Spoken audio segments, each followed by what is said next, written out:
Olá, meus irmãos, olá, minhas irmãs.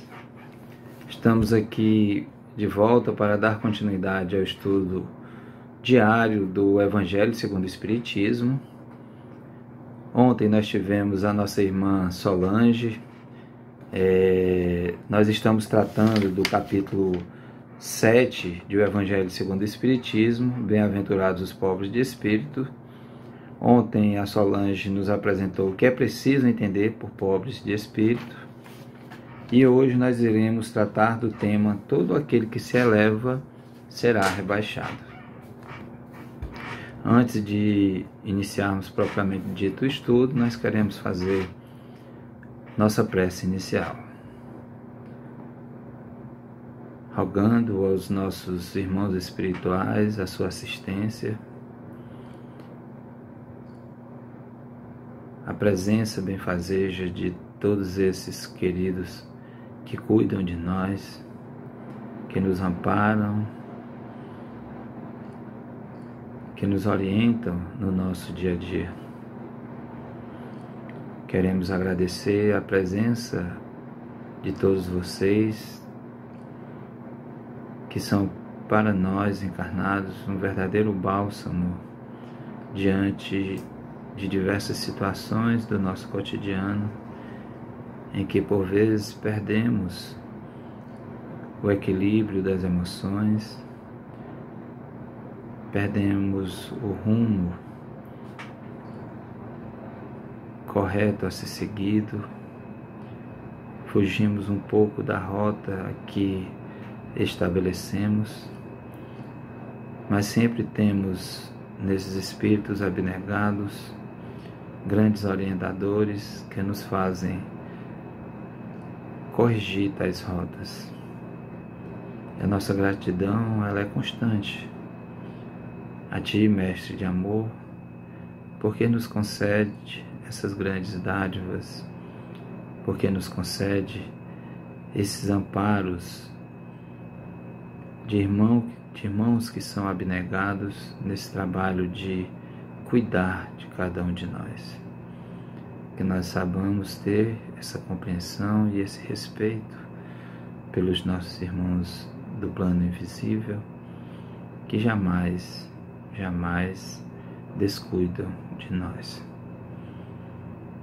Que a Tua paz, Mestre de amor, permaneça sempre em nossos corações, que assim seja. Então, meus amigos, minhas irmãs, meus irmãos, como já o dissemos, o capítulo 7 do Evangelho segundo o Espiritismo, Bem-aventurados os pobres de espírito, no item todo aquele que se eleva será rebaixado. Nós iremos tratar do item 3 ao item 6, onde os itens 3, 4 e 5 são citações do texto bíblico, dos Evangelhos. No primeiro está em Mateus, no capítulo 18, versículos de 1 a 5. A outra citação vem de Mateus, também capítulo 20, versículos 20 a 28. E no item seguinte, capítulo 14 de Lucas, versículo 1 e de 7 a 11. São todas mensagens do Cristo que nos levam à compreensão da necessidade da prática da humildade, nos tornarmos humildes para que a gente se eleve perante o reino divino. Vamos falar só de algumas partes de cada passagem dessa, para depois a gente adentrar na interpretação dos Espíritos, né? Na interpretação que é trazida por nós, para nós, por Allan Kardec. Na verdade, por Allan Kardec. Então, no item 3, ele faz uma menção que é a seguinte: nesse mesmo tempo, os discípulos se aproximaram de Jesus e lhe disseram: quem é o maior no reino dos céus? Jesus, tendo chamado uma criança, colocou-a no meio dele e lhes disse: Eu vos digo em verdade que se vós não vos converterdes, e se não vos tornardes como crianças, não entrareis no reino dos céus. Aqui o Cristo já faz uma referência, uma analogia com uma criança, no sentido da pureza, no sentido da leveza de coração, no sentido mesmo de algo muito mais suave, né? De algo muito mais equilibrado, digamos assim, em termos de crescimento, né? Em que nós possamos ver, a gente perceba nos atos de uma criança, na verdade, a pureza mesmo, né? A simplicidade do seu agir. E isso é uma das formas, uma das maneiras que o Cristo nos diz que nós alcançaremos o reino dos céus, né? Então, a partir do momento que a gente tem a pureza de uma criança, nós estaremos a caminho dessa conquista. No item 4, a gente vai ver aqui que as mães, né, as mães que realmente cuidam de seus filhos, que têm uma afeição e que realmente zelam pelos filhos, vem fazer um pedido a Jesus, que é a mãe dos filhos de Zebedeu, que são Tiago e João, que ela se aproxima do Cristo e pede a ele que conceda a seus filhos um sentar à sua esquerda e outro à sua direita. Ao que o Cristo de imediato pergunta se eles, essa pergunta do Cristo vai para os dois apóstolos, se eles beberão da taça que ele irá beber, né?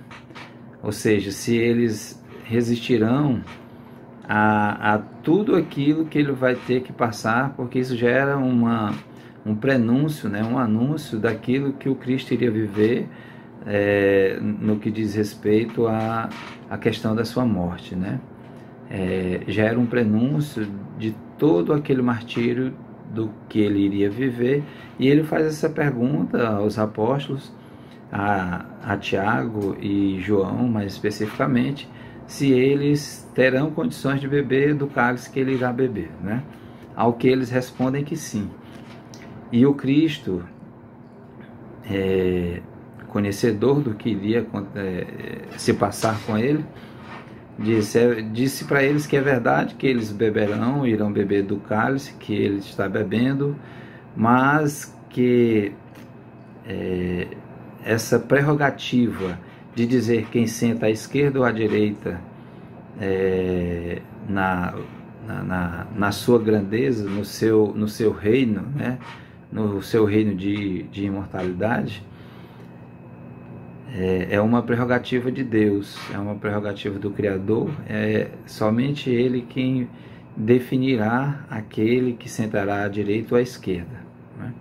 Então a gente vai ler só um pequeno trecho para a gente ter essa compreensão e ver o zelo de uma mãe, né? De uma mãe amorosa. Então a mãe dos filhos de Zebedeu se aproximou dele com seus 2 filhos e o adoraram, testemunhando-lhe que queria perguntar-lhe alguma coisa. Ele lhe disse: que quereis? Que pergunta, que quereis? Ordenai, disse-lhe ela, que meus 2 filhos que aqui estão tenham assento em vosso reino, um à vossa direita e outro à vossa esquerda. Mas Jesus lhe respondeu: vós não sabeis o que pedis. Podeis beber o cálice que vou beber? Eles lhe disseram: nós o podemos. Ele lhes respondeu: é verdade que bebereis o cálice que eu vou beber. Mas quanto a estar sentado à minha direita ou à minha esquerda, não cabe a mim vos conceder, mas isso será para aquele que meu Pai tenha preparado. Ou seja, aquele que vai sentar, que iria sentar ou que irá sentar à direita do mestre ou à esquerda, é aqueles que que tiverem sido preparados pelo Pai, né? Então é uma prerrogativa de Deus, no sentido de que todos nós, quando nos prepararmos e chegarmos a essa condição evolutiva, nós teremos essa condição de estar junto ao Pai, né? Junto do nosso Mestre, que hoje é esse ser de luz que traz essa grandeza de ensinamentos para todos nós, né? E na passagem seguinte, que está relatada em Lucas, no capítulo 14, versículo 1 e de 7 a 11, Jesus entrou no dia de sábado na casa de um dos principais fariseus, para ir tomar sua refeição. E aqueles que lá estavam o observaram. E então, considerando como os convidados escolhiam os primeiros lugares, ele lhes propôs esta parábola, dizendo: quando fordes convidados para bodas, não tomeis nelas o primeiro lugar, temendo que se encontre entre os convidados uma pessoa mais considerada que vós, e que aquele que vos tiver convidado não venha vos dizer: dai vosso lugar a este, e que então estejais diminuídos em vos dirigir com vergonha ao último lugar. Então, o Cristo, como sempre, fazia uso do momento,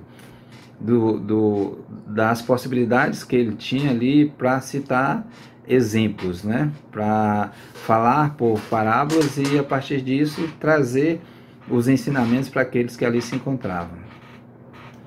Então, o que ele quer dizer com isso é que quando nós adquirimos a verdadeira humildade, a gente não tenta estar sempre num plano superior, a gente não fica se achando como tais, que não, compreendendo que a gente já está no nível de superioridade aos demais que estão conosco na caminhada, né? Então ele nos diz que nos assentemos nos últimos lugares, para que a partir do momento, com a nossa atitude simples, com a nossa atitude de humildade, a gente possa ser percebido pelo Pai como verdadeiramente humildes, e possamos ser levados a um posto maior perante a eternidade, né? Então esse é um ensinamento muito assim, atual, né? A gente pode dizer que sim, porque ainda hoje nós presenciamos nos eventos, nos shows, nas festas, nos espetáculos de um modo geral, a nossa percepção é muito clara, porque tem locais VIPs, né? Locais específicos, especializados, locais que dividem as pessoas, né? E aqueles que são mais aquinhoados financeiramente falando, tem locais mais confortáveis, mais adequados para a sua condição, financeira, digamos assim, para a sua condição de poder, né? Então, isso é comum entre nós humanos, né? Isso faz parte da nossa cultura, da cultura humana, de todos os povos, em sua maioria. Mas o ensinamento do Cristo é muito claro, né? Que a gente deve se postar, se colocar, se pôr nas últimas posições, isso quando nós realmente estamos nessa condição, não pelo simples fato de achar, vou me colocar lá atrás para dar uma de educado, ou de simples, de humilde, para que eu seja reconhecido nesse sentido e seja colocado nos primeiros postos. Não é nesse sentido, né? Tem que ser algo verdadeiro, tem que ser algo que realmente parta do coração. Então esses ensinamentos, eles são assim grandiosos para que a gente possa levar isso em nossas vidas, né? O exemplo da simplicidade da criança, o zelo da mãe, né? da mulher, da esposa de Zebedeu, da mãe de Tiago e de João, que tenta colocar seus filhos em algo, em um local em que eles se sintam amparados na grandeza do reino do mestre, né?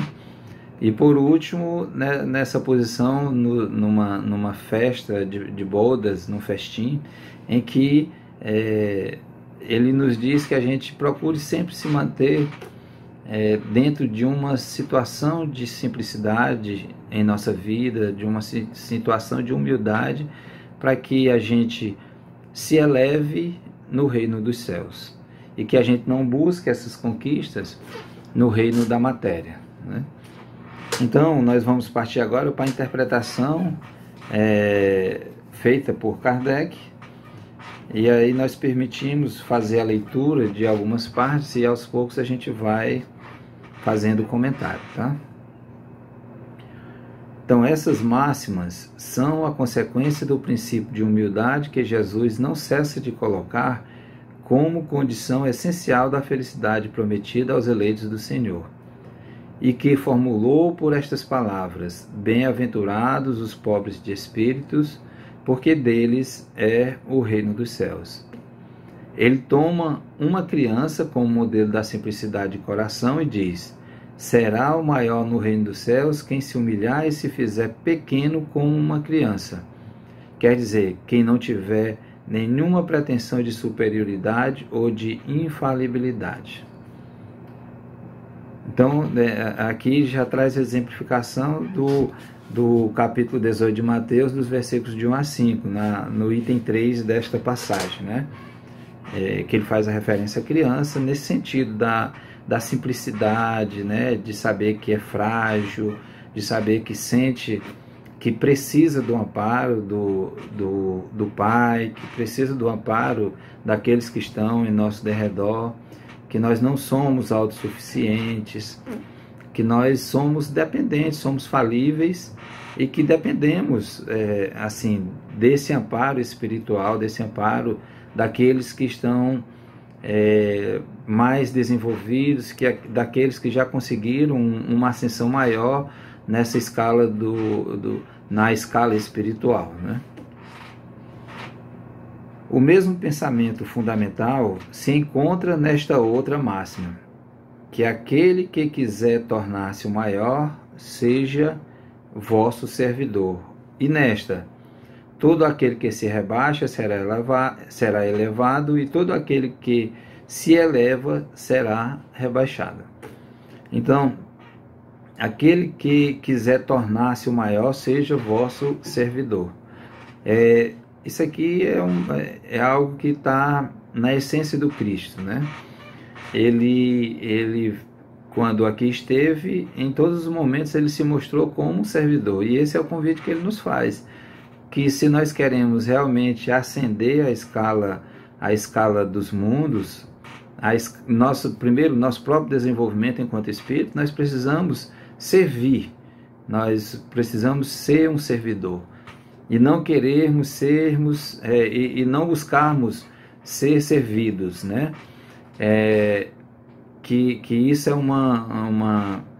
volto novamente a falar que é algo comum no nosso meio, né?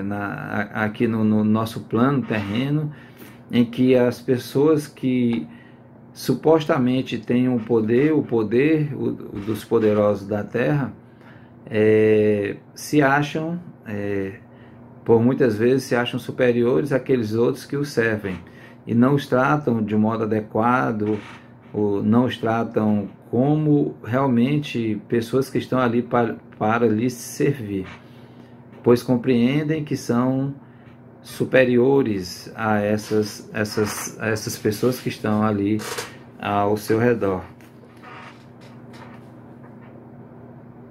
Então, todo aquele que se rebaixa será elevado, e todo aquele que se eleva será rebaixado.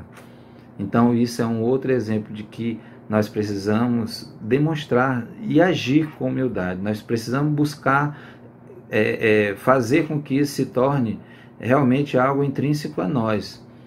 E a gente só adquire essa humildade, só adquire essa simplicidade da nossa existência, com a prática do bem mesmo, com o serviço junto ao próximo, com atenção para aqueles que nos buscam, com amparo aos mais necessitados, com amparo a todos aqueles que estão sofrendo por uma razão ou outra e que chega até nós essa informação, essa pessoa nos procura ou de alguma outra forma, de alguma outra maneira essa informação chega a nós e a gente pode sempre ajudar de alguma forma, a gente pode sempre servir o outro.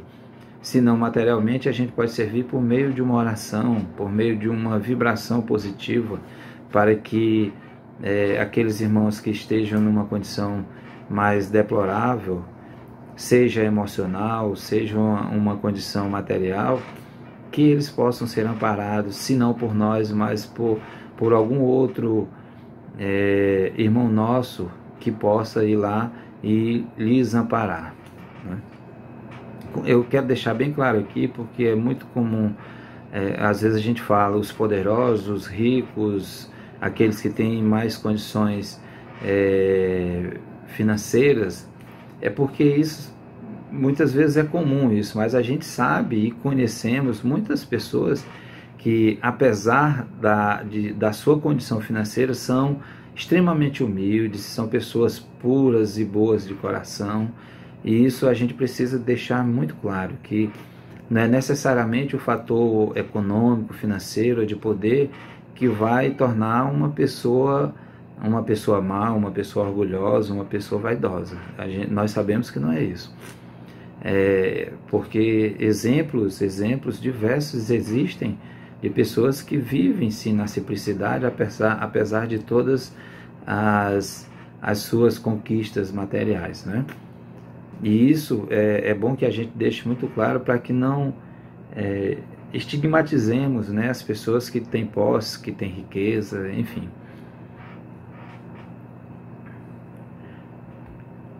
O Espiritismo vem sancionar a teoria pelo exemplo, em nos mostrando grandes no mundo dos espíritos aqueles que eram pequenos na terra, e frequentemente bem pequenos aqueles que nela eram os maiores e os mais poderosos.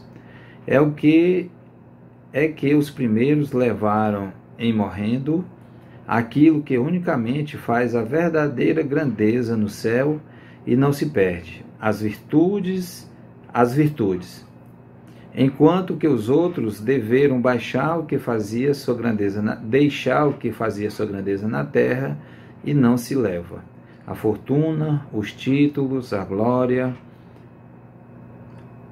o nascimento, não tendo nenhuma outra coisa, eles chegam no outro mundo desprovidos de tudo, como náufragos que tudo perderam, até suas vestes.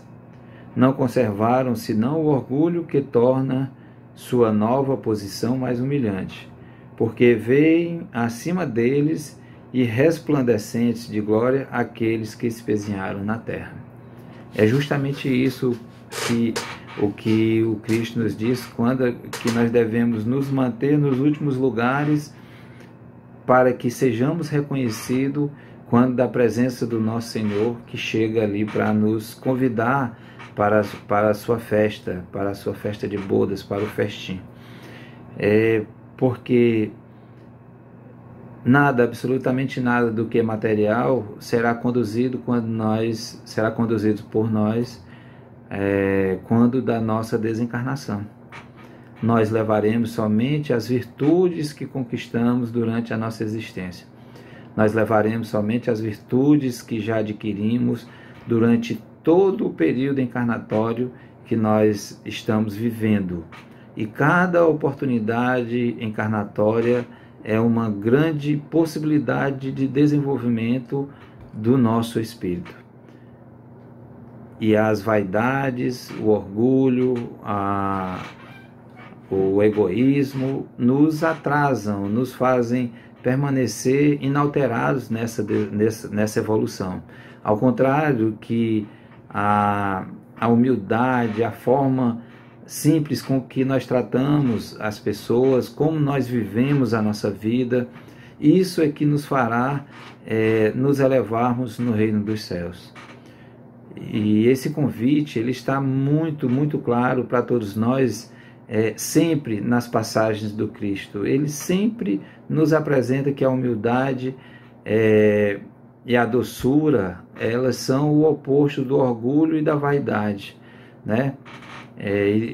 Então nós precisamos nos tornar pessoas mais maleáveis, pessoas mais acessíveis, pessoas mais doces no trato com o nosso próximo, né? Pessoas procuramos para que nós adquiramos também um equilíbrio emocional que nos faça ter essa vida mais tranquila no sentido de vivermos em paz com a providência divina, não tranquilas no sentido material, porque por vezes o fato de a gente viver simplesmente na humildade das nossas atitudes, nas conquistas de nossas virtudes, não significa que nós teremos facilidades materiais.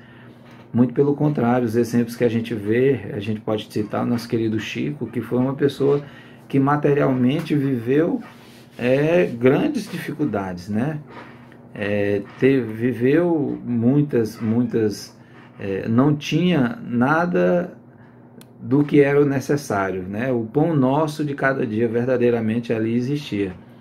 E não o pão nosso de cada dia nós queremos tudo de uma vez só, num único dia, né?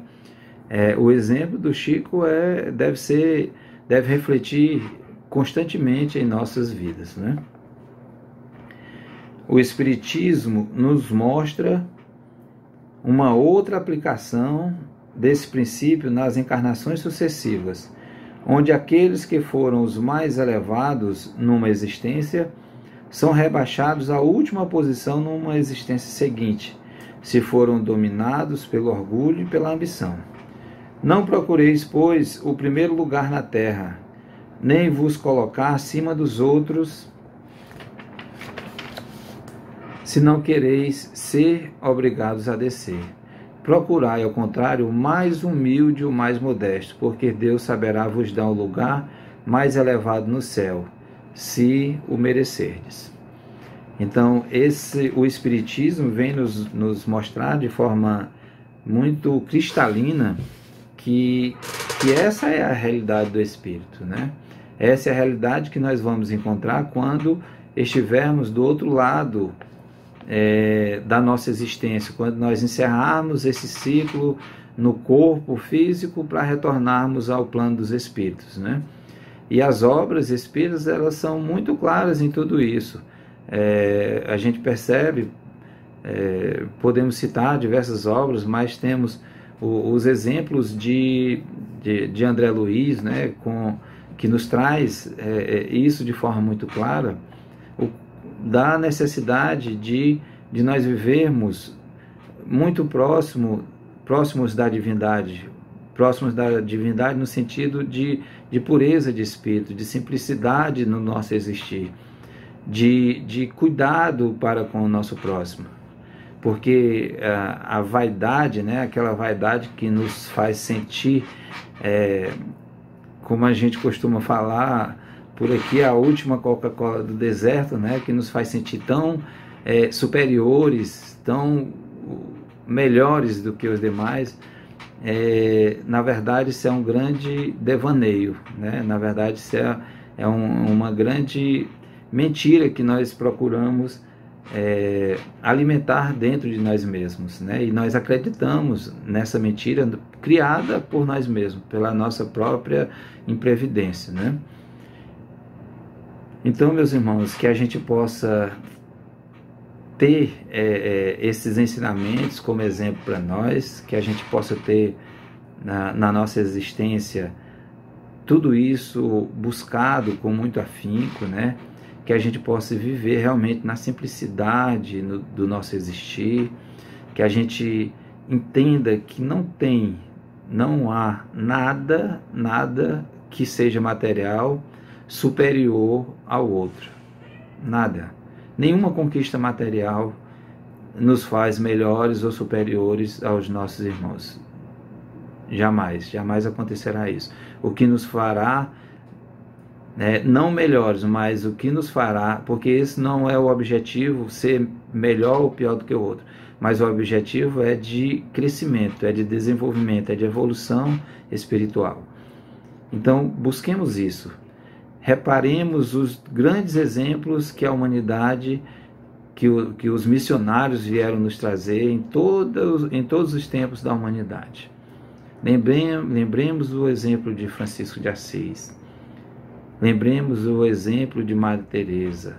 Lembremos o exemplo de Irmã Dulce. Lembremos o exemplo de Chico Xavier e de muitos, muitos e muitos outros anônimos que estão vivendo encarnados nesse momento e que vivem de forma simples, mais simples, não só no que diz respeito à aquisição ou não de bens materiais, mas simples no seu existir, simples na forma de lidar com as pessoas, humildes na forma de compreender quando erramos, humildes na forma de olhar para o seu próximo e entendê-lo como um igual. E jamais nos acharmos superiores e fazer com que as pessoas se tornem submissas a nós. Não, não é isso. Jamais devemos pensar dessa forma e tentar viver dessa forma, porque sofreremos as consequências do nosso orgulho, sofreremos as consequências da nossa iniquidade.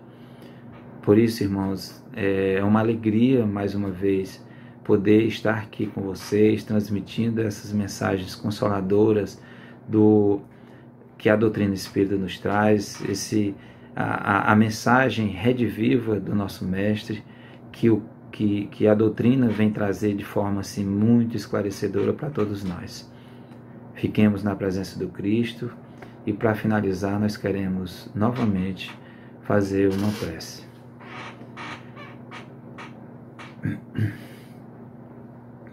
Prece de gratidão por este momento vivido e recorremos aqui aos nossos irmãos queridos para tentar relembrar a prece de Abigail e Gesiel, que era proferida por sua mãezinha quando especialmente ocorria em momentos de dor e de sofrimento. Senhor Deus, Pai dos que choram, dos tristes, dos oprimidos, fortaleza dos vencidos, consolo de toda a dor. Embora a miséria amarga dos fundos do nosso erro, deste mundo de desterros, clamamos por vosso amor.